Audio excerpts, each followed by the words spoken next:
Welcome back to Rooted in the Middle, where I talk about real life, real work, and real faith. And we are truly in real life mode right now because it's chaos inside. I've got a lot of things laying all around the house. We're leaving on vacation in a few days. And by the time you see this, I'll be on vacation and, with my toes in the sand and just, spending time with family, doing what we need to do to rejuvenate and just relax. Clearly life happens and, you get to see the imperfect side of our home too. This is the front porch that very badly needs to be swept and cleaned and all the fun. But again, life happens. It's normal. This is real life. So I didn't do any polishing up of the front porch before I started this video, obviously. I wanted to hop on here real quick and, I've got a video that I'm going to be sharing. I recorded it several months ago. And it's about my mission trip that I went on in the fall, my experience, everything that happened, which it was a crazy story, and I wanted to document it so I'd remember it. But because I think there's also some value in what I went through. Sometimes you plan and you do the big things and you think you're doing everything right and things still happen. You still don't understand why. And, I walked away from the mission trip with some questions. I might have even said some of this in the video. So if it's a repeat later on, sorry. I can't remember what I did 5 minutes ago, let alone what I recorded a month ago, 2 months, 3 months, 4 months ago. I need to take a breath and calm down. Everything's going to get done. My mind's in chaos mode. Again, real life. So anyways, I did want to take a second though to, thank everybody who has subscribed. I think I only lost like 5 or 6 subscribers when I rebranded to Rooted in the Middle from Harmony Homestead, and I very much appreciate it. I think that's very good, but I also think it's telling that I think there's a lot of people that just want to connect or be able to relate to people who are being honest and going through life at the same time and who are,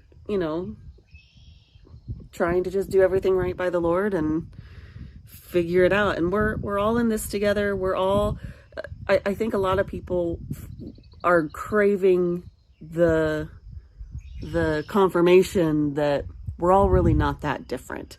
We're all going through life for the very first time right now. None of us have done this before. None of us have been in this moment of our lives ever before.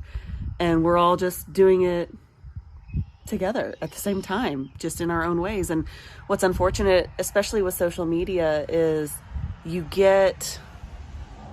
Sorry, there's a car going by. I didn't know if you heard that. Sometimes you get so disconnected because of technology. And I think, in a way, technology, I think the idea is to bring everybody together. And in some ways, I guess, it helps you stay privy to people's information, but I don't want us to get in the habit of misinterpreting that as actual connection, because it's not actual connection. Actual connection happens in person. And even this is not going to be the same as you connecting with your community. But I'm hoping to offer a sense of, okay, if I don't feel like anybody that is in my circle relates to me, here's maybe someone who can relate to me. And just to let you know, the things you go through are normal and you're figuring it out and everything's going to be okay. And, it's like with the mission trip, things happen in life that we can't control. And sometimes even big things in our life happen and you walk away from it thinking, okay, why? What was the purpose of that? So stick around and watch my video for the mission trip. I hope you get something out of it. If nothing else, a couple of laughs about everything I went through, because if I hadn't documented it later, maybe I'd forget it. And I want to remember some of these little details that it just added to the fun and the experience. So anyways, I will see you next time. But for now, here is my video about the mission trip. Before I forget everything, I wanted to document it. I wanted to make sure that you had my story, or that I had my story to go back and listen to at some point. In regards to something that happened to me in the fall. This is, it's just one of those times where you've questioned God and like, why is this happening? Like, what is the point? And still to this day. I still don't know the point of what all occurred, but let me share with you what I'm talking about. So in the fall, let me take my glasses off so you can see me a little bit better. In the fall, I, along with my mom, I was able to go on a mission trip with my sister-in-law's church, my brother and my sister-in-law's church. She went on the mission trip, my brother didn't. We went to Monterrey, Mexico, where we were working at an orphanage and at a transition house kind of facility. You go down there for a week, you do some work, you play with children, you have a good time, but you also serve. You're there to work and you're there to serve. I was really excited about it. Took time off work, paid the fees to get to go, and I was so excited about it. It had been a long time since I had gone on a mission trip.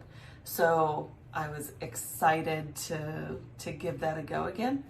So we went just before Halloween. And we got down there and it was hot. It was like, they said it was unseasonably hot. It was very hot, which that's neither here nor there. First I wanted to say, we went through back-to-back ministries and I'm so impressed with the operation that they have going, and they've got sites all over the world. But I was very, very impressed with the amount of prayer that went in throughout the week, not just in preparation, but you spent a lot of time in intentional prayer and discussion and debrief, all Christ-centered. This was not just a go be a workhorse, come home fatigued. This was an opportunity to serve and to really connect with God and let the Lord, work through your heart in regards to missions. So we arrived, we flew all day. We had an amazing dinner under the stars with one of the host families, and it was delicious. We ate like royalty all week. It was so good. And then the next morning we were ready to hit the ground running. So we woke up, we had our quiet time with the Lord. We connected as a group a little bit for discussion, and then we loaded up the vans and we were going to the orphanage. So we got there, we did a little bit of a tour, and then pretty early on, the children, which it was all boys, they were all very adamant that they wanted to compete with us in a game of soccer. It's been a long time since I've been athletic. It's been a long time since I've been running around with a huge group of kids, but I was game for it. It was fine. It was going to be a good time. They were not expecting me to be good, so I felt no pressure to be good. But no more than 5 minutes into it, I was running, and for the first few minutes I was kind of just, like, oh yeah, there's the ball and whatever. Well, apparently it came to me and something sparked, and I was like, I'm gonna make one play and call it a day. So I ran and I pivoted and turned real fast, and I felt and I heard with my ears something in my foot pop. It was instant pain. And I thought, instantly I was like, that was weird. And I took one step and I was like, that's not good. And I got the ball kicked away from me, and they ran it instantly down the other end of the field, which was good because I just kind of limped my way off the field. And it was zero weight bearing. It hurt so bad. And the rest of the day I was nearly useless. I cannot even remember now at this point if it was day 1 or day 2. I'm pretty sure it was day 2.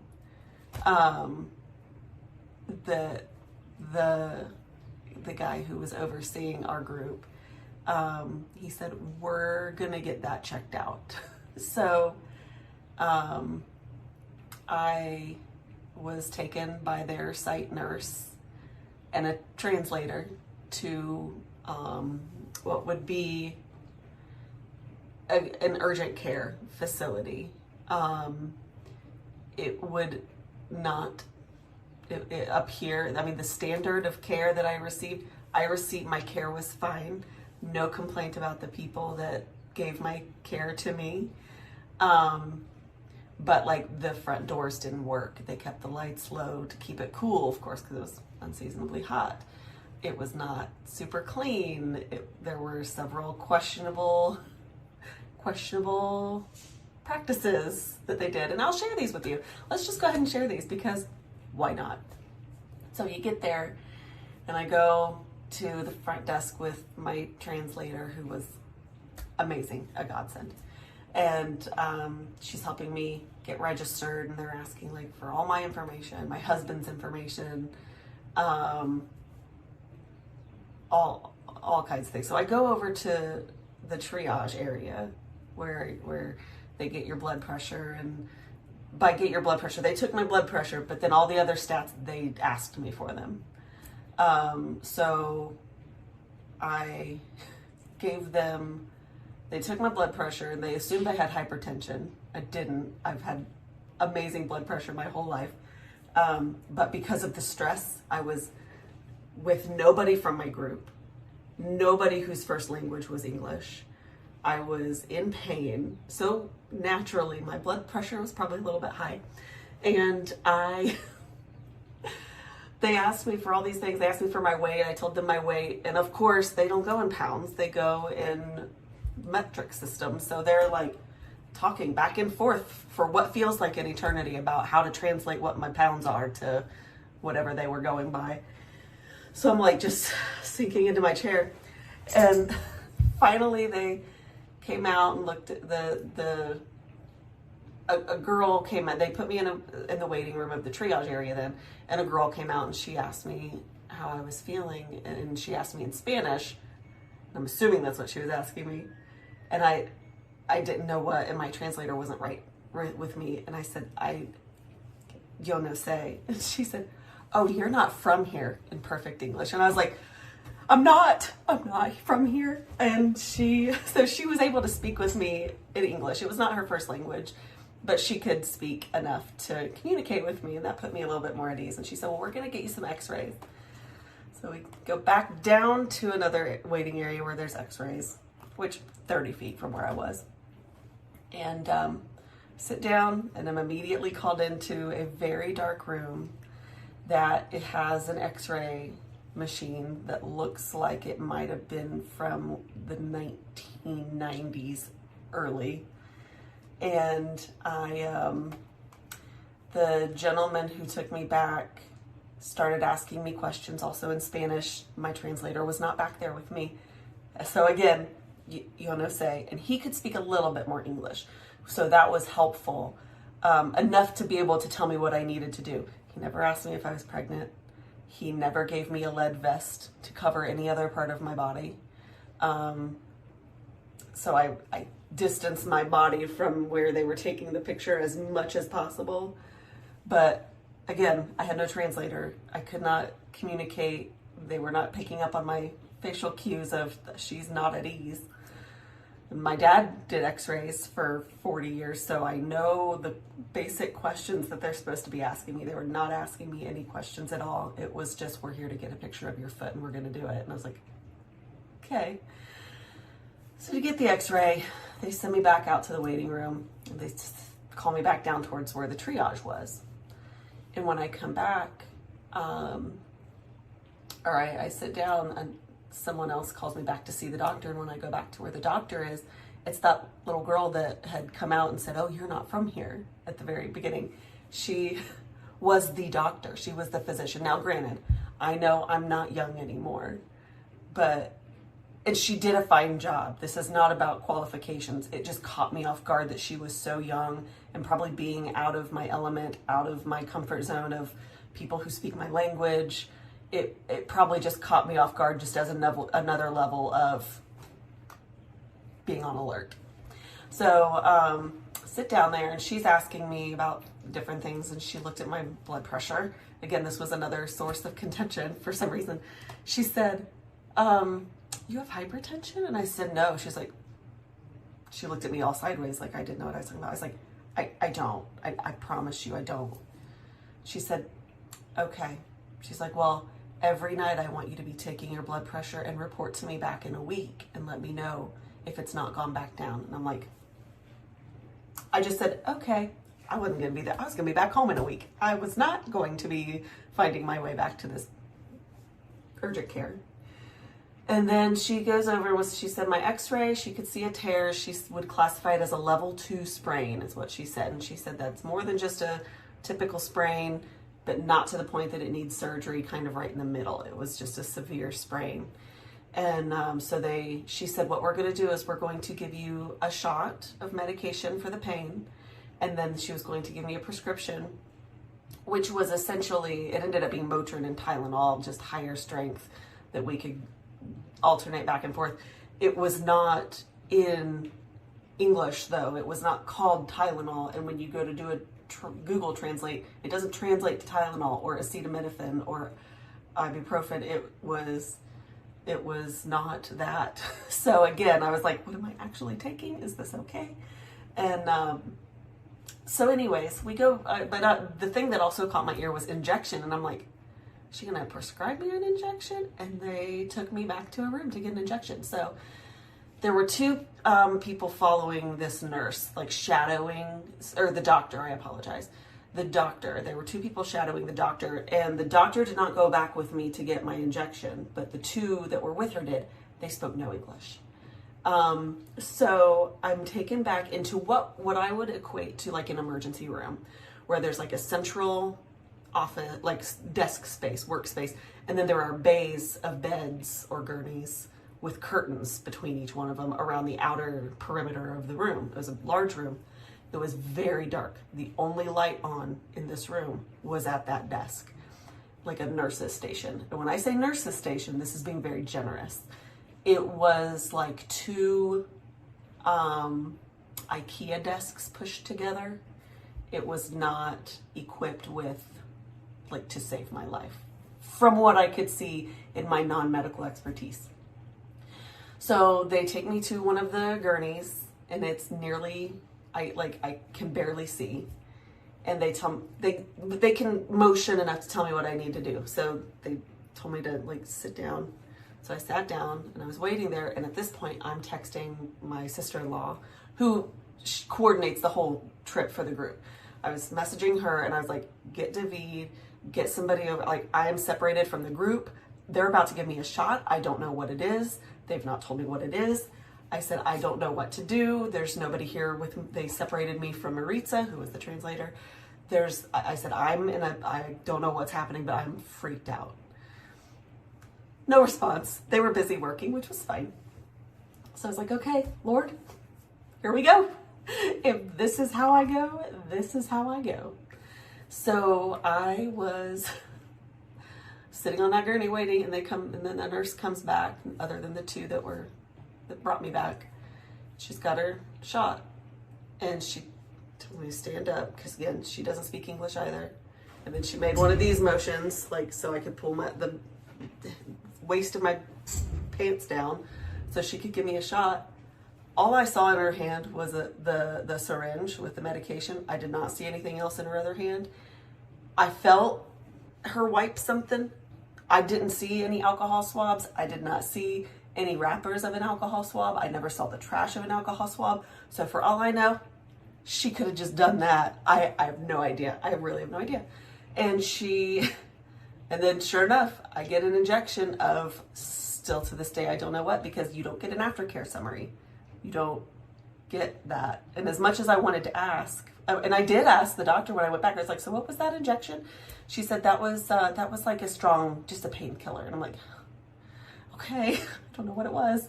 So anyway, I get the shot, I go back in to talk to the doctor, and she gives me the prescription. She wraps up my foot really well and keeps me on crutches the rest of the week.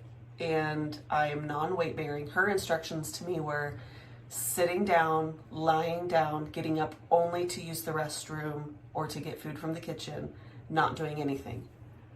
I just came here to do mission work. I just came here to play with children, work on buildings, do some cleaning. I did not come down here to sit. Not only that, she told me, I want you to come back here in 2 weeks. And that's when I finally told her, I was like, I'm going to be back in the States in 2 weeks. Like, we go back home in 4 days. Like, I won't be coming back. And she was like, okay, well, then you definitely will want to follow up with your physician. I was like, okay, done. I already decided that was happening. So I leave with my injection, my prescription. Now I will say, before I say this, when we were leaving, just to give you another clue of the state of this facility. Now again, this is probably totally completely normal down there. It's just such a shock from what I'm used to up here in regards to what the standards of care and standards of clean and everything is. I was walking out and there's this really beautiful caterpillar just walking through the lobby. And when I say beautiful cat, I mean, it was a big one. Lovely, but it was a bug just crawling through. And someone saw it, they're like, oh, and they just picked it up, took it outside. Not like, we got to tell somebody that we've got bugs in here. No, it was just, oh, well, let's put it back out where it goes. Anyways, so that was my experience in the clinic. And then, so we took the prescriptions to a pharmacy, and I'm not gonna lie, I was very impressed. They were in and out with my medication less than 5 minutes. It was wonderful. America could learn a thing or two as far as the speed with which they fill a prescription. That was amazing. Again, I don't know what kind of regulations or things they were checking. I don't know that they even checked to see. I mean, I know they had no medical history. They didn't know if I was allergic or would have a reaction or anything like that. I digress. That was my experience. So I get back to the site with my instructions of sitting on a couch all day for the next week. And I was like, well, that's not happening. So, but I was, they took me, I sat pretty much the rest of that day. Cause even if I wanted to, I could not take a step on my foot. It hurt so bad, so much pain. I can't even explain to you how bad it hurt. The next day it started swelling, still non-weight bearing. By the final full day that we were there, I was getting to a point where I could walk. Still a heavy limp, but I could walk without the crutch. Like our last day, I did some work. I made myself do some work. I did some sweeping, raking, cleaning, like that kind of stuff. Because that's about all I could do. But it was swollen, it was bruised, it was awful. Hurt so bad. And everybody was so nice. I want to make this very clear. This was not a group of people that know me personally. I went like as a tag along with a group that wasn't even from my own church. I was tagging along with someone else's group, and here I am, day one, feeling like the wobbling wheel on a shopping cart, and I'm not even part of their group. Everybody was so nice. Everybody cared. They were compassionate. Nobody made me feel bad. Nobody made me feel like I was slowing us down, which I very much appreciated, but still was very, very aggravated with myself about. I was very upset that, again, I had taken the time off work, taken time away from my family, spent the money to come down here, and they're depending on me to be an able-bodied person, and here I am, day one, with this injury and not able to do anything. I was frustrated. I still don't understand what God's purpose was of that happening. But I will say one thing I learned is that I have a brand new found respect for people who are in situations where they have to communicate with people and they don't speak their language, whether it's a different spoken language, whether it's ASL for hearing impaired. I have a newfound respect for people who are put in positions or locations by their choice or not, who cannot communicate with somebody else, especially when you're in pain. I was very thankful for my translator. I don't know what would have happened if she wasn't there. If I did not have a translator, I would have been in tears the whole time. It was a scary thing. So, anyway, that's the story. That was my experience of, having a medical injury in Monterey, on a mission trip. And I still don't know why it happened. I still don't understand it. I've not had some big revelation as far as, oh, that's the reason. That's obviously why. Still don't know why. I got back and I saw an orthopedic doctor here in the States and was discovered that I had torn my plantar fascia and I was in a boot for 3 weeks. So it was a legitimate injury.